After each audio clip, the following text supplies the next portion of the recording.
Meus amigos, olha só o que a gente tá vendo. A tal da Globo, mais uma vez tentando passar pano, agora em cima do papo de anistia e das sanções que começaram a bater em cheio nas empresas ligadas ao Alexandre de Moraes. Inclusive nos escritórios que a esposa dele comandava, cheios de conflito de interesse. Porque, convenhamos, quando se trata do escritório de um ministro do STF, quem é que vai ter coragem de perder uma causa contra eles? É quase como se fossem semideuses no Brasil de hoje. E não parou por aí, não. A gente ainda teve que aguentar o camarote, sempre naquele tom militante de dar nos nervos. O cara tenta empurrar a narrativa de que o povo brasileiro estava nas ruas, mas não era o povo, era a esquerda organizada. Tanto é que até o Joel, que vive em cima do muro, teve um momento raro de lucidez e corrigiu. Disse que aquilo não representava o povo, mas sim a militância esquerdista. Então, galera, segura firme porque esse vídeo tá revelador. E ó, se você tá aqui comigo agora, já deixa o like e se inscreva no canal. Isso é fundamental para fortalecer esse espaço de resistência da direita. Bora acompanhar juntos. Sim, importante. Um dos motivos que eu penso pelos quais o Trump não menciona o Lula é porque essa é a linha narrativa preferida pela própria direita bolsonarista, explicitamente pelo Eduardo Bolsonaro. Ele já falou várias vezes, o alvo tem que ser o Moraes, não pode ser o Lula. Ele foi contra quem aqui no Brasil tentou dizer que o tarifaço, por exemplo, era culpa do Lula. Vários nomes da direita tentaram colar isso. O próprio Eduardo Bolsonaro falou, não, esse caminho não é aceitável, tem que ser a culpa do Moraes e apenas do Moraes. Então, imagino eu que como é ele a ponte de diálogo ali com o Departamento de Estado, isso possa influir também um pouco nas decisões dos Estados Unidos. Mas vamos lá, consequências desta nova sanção. Primeiro, um descrédito ainda mais profundo para os Estados Unidos, com os quais no futuro eles terão que se haver. Porque o que o governo Trump está fazendo com a credibilidade internacional dos Estados Unidos é algo muito sério. Ele está assim dilapidando um capital. Obviamente nunca foi, não existe política externa 100% coerente, digamos assim. Política externa sempre é pautada por um bom nível de digamos assim, hipocrisia, como o Guga sempre levanta. Você tem várias ditaduras que ele se relaciona. E tem que ser assim. Nenhum país pode, de uma hora para outra, parar de se relacionar com ditaduras neste mundo. Mas o que o Trump está fazendo é um passo muito pior do que isso. Ele está usando uma sanção criada para lidar ou com ditaduras ou com grandes criminosos internacionais, aplicando-a contra, primeiro, um país que é uma democracia, que é o Brasil. E, em segundo lugar, não para alguém que esteja violando direitos humanos, agora é para uma advogada que é esposa de um ministro da Suprema Corte cujas decisões o governo americano não gosta por motivos políticos. É isso que ele está fazendo. Portanto, ele abre assim um buraco de descrédito e de desmoralização para a política externa americana que vai ser muito duro recuperar essa reputação internacional. Esse é o primeiro ponto. Segundo, para os afetados aqui no Brasil, eu não tenho dúvida que vai causar problemas para a vida de muita gente. Quem perde o visto, perde a oportunidade de ir para os Estados Unidos, que talvez quisesse fazer em algum momento, mas para os afetados pela lei Magnitsky, como é o caso do Moraes e agora da sua mulher, isso pode ter consequências mais graves até para a vida cotidiana. Por enquanto, o governo americano não apertou muito os parafusos da lei Magnitsky. Eles apenas estão sem usar cartão internacional, sem transações em dólar, mas a vida bancária deles, por enquanto, segue normalmente. Mas, se o governo americano fizer essa escolha de realmente exigir o rompimento completo dos vínculos entre eles e qualquer instituição que opere nos Estados Unidos, pode ser que cause embaraços e dificuldades ainda maiores, né, como a gente vê que já aconteceu em alguns outros países do mundo. Só que agora, então para os indivíduos afetados pode ser bastante ruim. Agora, e para o Brasil? Acho que aí a gente já tem a resposta, né? A gente já está convivendo há alguns meses já de tarifas, de sanções, de Magnitsky, de tirada de visto. O que isso mudou para as instituições brasileiras, seja para a Justiça, seja para o Congresso? Nada. Pelo contrário, se criou alguma coisa, criou um ímpeto um pouco mais contrário àquilo que os Estados Unidos quer da gente. Então, como essas sanções agora são mais do mesmo, eu também prevejo que elas continuarão sem o efeito desejado. Manifestações, e aí o Congresso pouco preocupado com o que aconteceu hoje, aí hoje vem as sanções, tudo isso para dizer como fica o PL da anistia, a PEC da blindagem, perante ontem com o que vem das ruas e hoje com o que vem dos Estados Unidos. Vamos lá, Marcelo. De fato, o presidente da Câmara ele fala como se não fosse com ele essa questão da... Vamos tirar essas pautas tóxicas e abrir caminho para uma agenda de país. Essas pautas são colocadas e pautadas por ele, né? Então tem uma contradição em si. Ele mesmo acaba defendendo a PEC da blindagem. Ele faz uma defesa enfática da PEC da blindagem. Bem, ontem a gente viu manifestações no país, né? Manifestações em todo o país. Não são manifestações, não foram manifestações do governo. O governo até teve quase nenhuma participação, depois o governo, esses partidos de esquerda acabam aderindo, mas é da sociedade civil mesmo, capitaneada pelos artistas. Então tem uma grande mobilização em todo o país.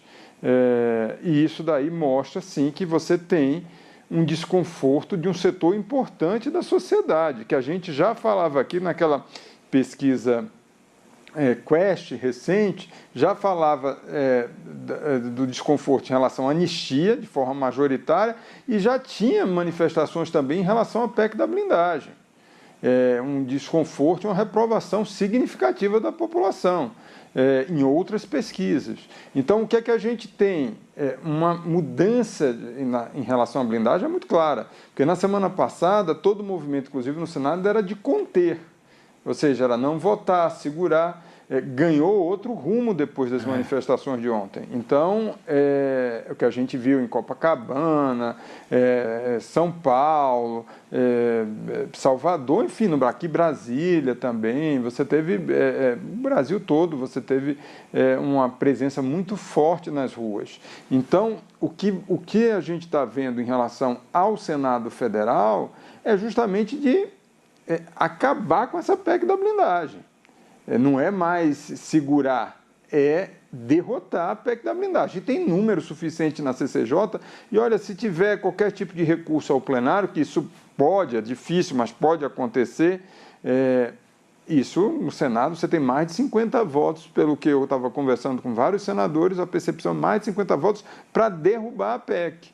Então, tem maioria na CCJ e, se for plenário, também tem maioria. A anistia é o que o Pedro Figueiredo colocou muito bem. Você tem ainda uma tensão muito grande entre a base do PT e a base do Bolsonaro, que insiste na anistia ampla, geral e restrita. E você tem um meio ali que não está querendo, que é um centrão, tudo está buscando uma saída alternativa, uma dosimetria, que é o que o Paulinho da Força está tentando. A conferir, depois do que aconteceu hoje, como é que fica o humor, inclusive no Supremo Tribunal Federal. A percepção é que isso pode ficar um pouco mais difícil, essa solução do meio, e aí pode crescer essa pressão que veio também das manifestações em relação a não conceder anistia. Camarote, já Unidos, e ontem, quando aparece na Avenida Paulista, um dos principais pontos além do Rio de Janeiro da manifestação, aquela gigante bandeira do Brasil. Foi a resposta, né? Uma claramente respondendo à outra. Bolsonaristas abandonaram o nacionalismo, aparentemente, pegaram a bandeira dos Estados Unidos. E daí a manifestação, estão discutindo se ela foi de esquerda ou da sociedade civil. Como eu vi muita gente vestida de vermelho ali, eu digo que era uma manifestação da esquerda. E pegou a bandeira do Brasil, grande ali, como resposta ao bolsonarismo. Mas, seja como for, essa manifestação que foi grande ontem, foi grande por quê? Porque ela soube tocar numa pauta que está no coração das pessoas. Uma indignação que está no coração das pessoas e que já estava se expondo nas redes sociais nos últimos dias. É tanto que a gente via deputados se explicando, até pedindo desculpas por terem aprovado a PEC da blindagem.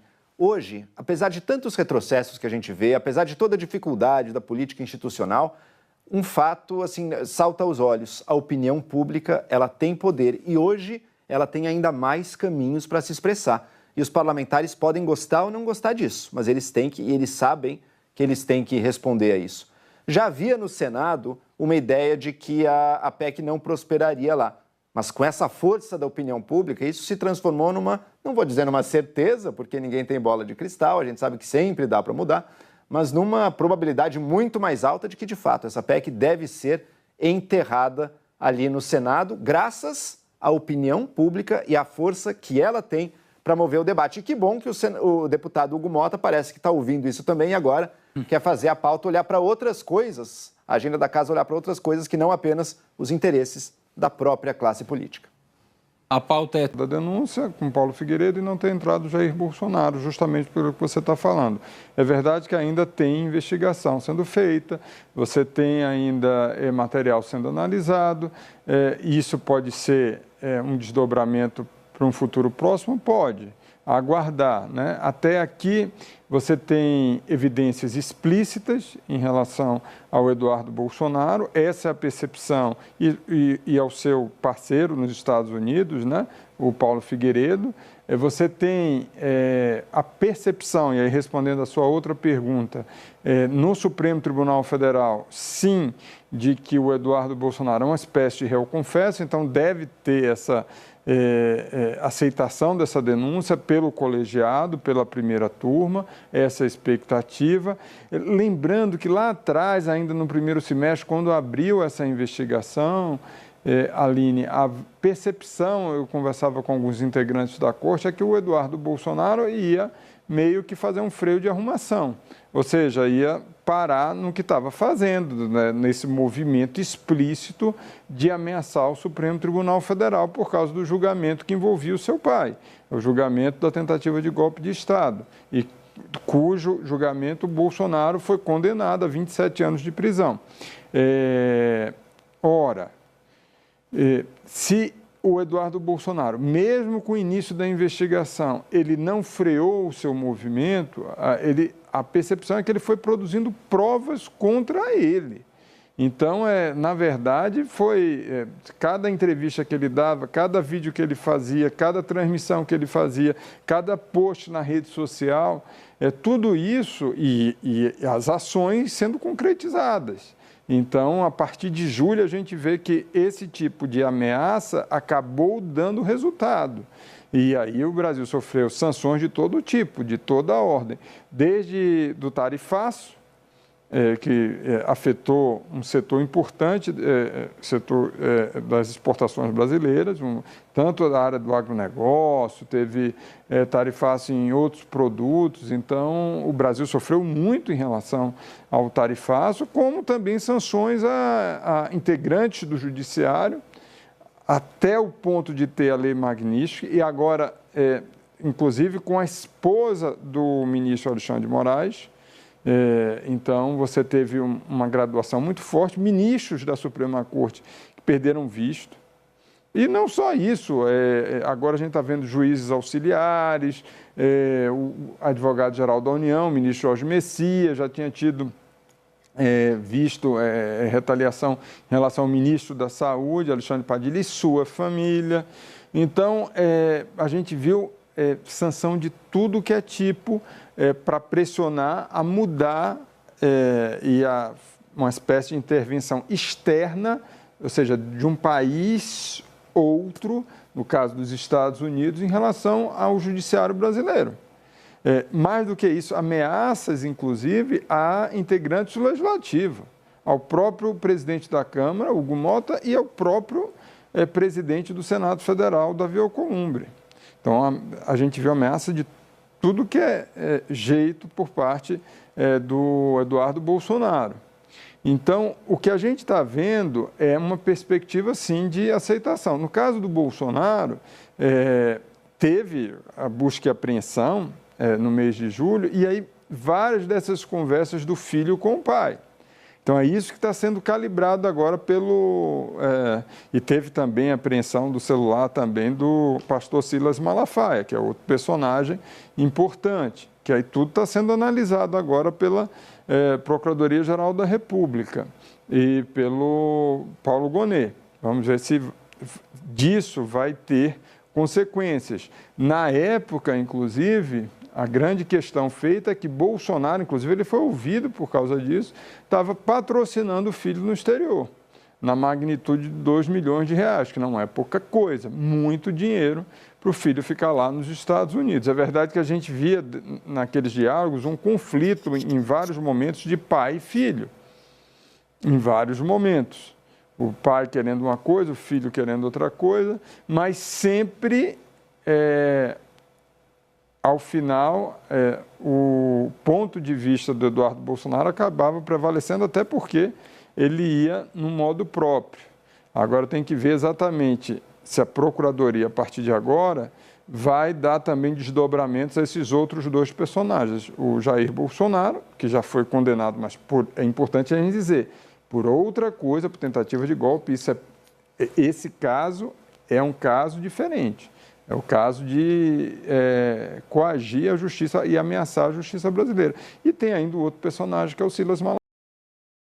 Amigos, o que a gente está acompanhando não é jornalismo, é militância pura.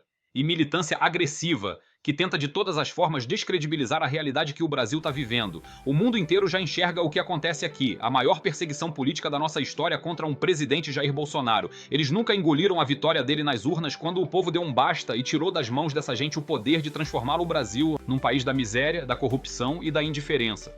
Bolsonaro rompeu esse ciclo criminoso do PT e por isso não deixaram ele governar um único dia em paz. Atacaram, perseguiram, inventaram narrativas e continuam nesse mesmo roteiro porque o objetivo deles é simples: eliminar Bolsonaro do jogo político. É triste demais ver como distorcem os fatos e tratam o povo com desprezo. Enquanto isso, nós lembramos, foram milhões de brasileiros, trabalhadores, gente de bem que lotaram as ruas da Paulista e de todo o Brasil em manifestações gigantescas pela liberdade.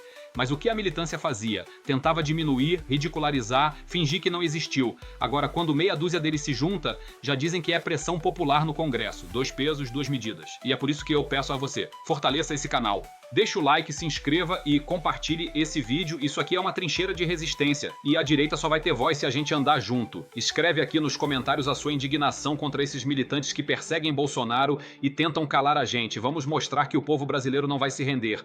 Um forte abraço e até o próximo vídeo.